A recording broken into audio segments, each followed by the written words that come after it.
आप सभी भाई बहन से हाथ जोड़कर प्रार्थना है कि इस सत्संग को पूरा जरूर सुने। पैंट शर्ट पर अगर गाड़ी मोटर लेकर चैन एक पल की नहीं, सपने में बकवाद सूझ जाए तुमको, जो भगवान से दूर है प्राणी। तो ये शिक्षा ने हमें खूब बिगाड़ा। अभी शिक्षा के बिना आप तक ये ज्ञान नहीं आ सके था।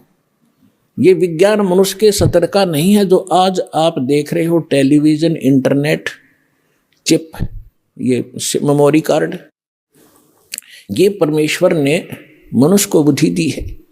न 4 युग का इतिहास आपके पास है। ढंग से कोई बैलगाड़ी भी नहीं रखा करते थे, टूटी फूटी घसीटे अंडा करते थे।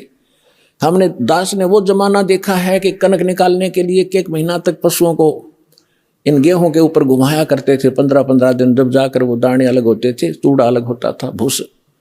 और आज आप क्या देखते हो, 2 मिनट में कट कर जाते। ये कहाँ से बुद्धि आई आपके लिए कि सुविधा दूं अपने बच्चों को ताकि ये भक्ति में ज़्यादा समय लगावें। हमने देखा हमारी माताएं, चाची, ताई 1-2 किलो आटा पीसने की खातिर 2-2 घंटे लगी रहती थी हाथ से। अब उसके लिए चाकी ऑटोमेटिक पावर की बना दी। अब आटा उधर पिस रहा, तुम बैठकर माला जपो, भगवान का भक्ति करो। पशुओं का चारा काटा करते। दास का जन्म एक जाट किसान के घर हुआ, जिस कारण से खूब परिचित है। पहले तो ऐसे देखे हमारे दादाजी ऐसे काटा करते थे, एक फरसा सा ले करके। फिर ये हाथ से चलाने वाली मशीन बनी, गंडासा बोलना जिसको। और अब एक पावर बिजली से कनेक्शन लगा के, मोटर लगा के, और कट ढेर सारा काट दे घंटे में। 20 पशुओं का काट देती है। तो ये सुविधा भगवान ने इसलिए दी कि तुम इस समय का सदुपयोग करो। तुम इसका सदुपयोग की बजाय दुरुपयोग करने लगे, ताश खेलें और गप्पे मारे बैठ के, राजनीति की बतलाओ, सिनेमा देखें मुंह आंखें फाड़ के। तो ये सब जो ज्ञान होगा आपको, फिर आप में सुधार आवेगा। डर लगेगा, डर लगता है ज्ञान हो जाने पर। तो इस ज्ञान से आपको परिचित हो जाओगे कि हम कहाँ रह रहे हैं। 1 सेकंड का भरोसा नहीं, कहाँ कब बिजली गिर जाए। और आज किसके ऊपर गिंडली मारे बैठे हैं, ये मेरा है, ये मेरा है। परमात्मा कहते काया तेरी है नहीं, अरे ये माया कहाँ से हो बोले आदमी। तेरा शरीर ही तेरा नहीं है, तो इसको कैसे अपनी मान बैठा अनजान। तो ये अज्ञान हटाने के लिए सत्संग किए जाते हैं। और सत्संग सतलोक आश्रम बरवाला के अतिरिक्त इस 21 ब्रह्मांड में नहीं मिलेगा आपको। अब जिन महापुरुषों को परमात्मा मिले, उनमें से परमेश्वर ने कहा था कि बर्म में पंथ संवत 1775 सोई 75 होई, वैसे 1774 संवत होना चाहिए। कबीर सागर कबीर वाणी में प्रिंट है, वो गलत है। संवत 1774 होई, तादन प्रेम प्रगटे जग सोई। और बर्म में पंथ मेरी प्रगट हो बाणी, और शब्द हमारे का निर्णय ठानी।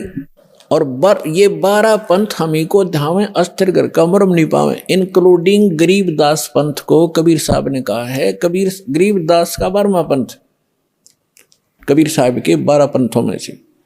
और 12वें पंथ में मेरी वाणी, मेरी महिमा की वाणी उस पुण्यात्मा के माध्यम से प्रकट होगी। और गरीबदास पंथ वाले मेरी इस महिमा की वाणी को पढ़ा करेंगे, अर्थ गलत लगाएंगे। जैसे गीता के पढ़ने वाले गीता के अर्थ गलत लगाते रहे, वेदों के पढ़ने वाले वेदों के अर्थ गलत लगाते रहे। वेद पढ़ने पर भेद न जाने, ये बांचे पुराण 18। और जड़ को अंधा पत्ते खवावे, भूल गया सृजनहारा। अब परमात्मा कहते हैं ये वेद पढ़े और पत्थर की पूजा करें, उसका फल फूल चढ़ाओ पत्ते भगवान को, पत्थर के को कहने वेद समझे। फिर इसी प्रकार इस गरीबदास और कबीर पंथ के जितने भी अनुयायी वो नकली संत हुए हैं, उन महापुरुषों को छोड़कर, जैसे गरीबदास जी को तो परमात्मा मिले थे, उन्होंने वाणी लिख दी, उनको आदेश था कि इसको डिस्क्लोज नहीं करना भी। और एक परमात्मा ने ये मार्ग चलाना था, इसलिए एक स्पेशल इंस्ट्रक्शन दे दी गई थी, क्योंकि परमात्मा पल पल में संग रहता है उस महापुरुष को जिसको वो स्वयं भेजता है अपने कार्य के लिए। तो गरीबदास जी को जब अंत समय में एक शीतल दास नाम का भगत था जिसका गांव बराना जिला झज्जर में उनका आश्रम था। गरीबदास जी के बाद वो, वैसे तो और भी बहुत शेष थे गरीबदास जी के, लेकिन वो उसको स्पेशल आदेश दिया था कि ये मंत्र तू जाप कर बताना नहीं, केवल मरते समय, शरीर छोड़ते समय एक ही अपने शिष्य को बताना, उसको प्रतिज्ञा करा देना, वो भी ऐसे ही चले।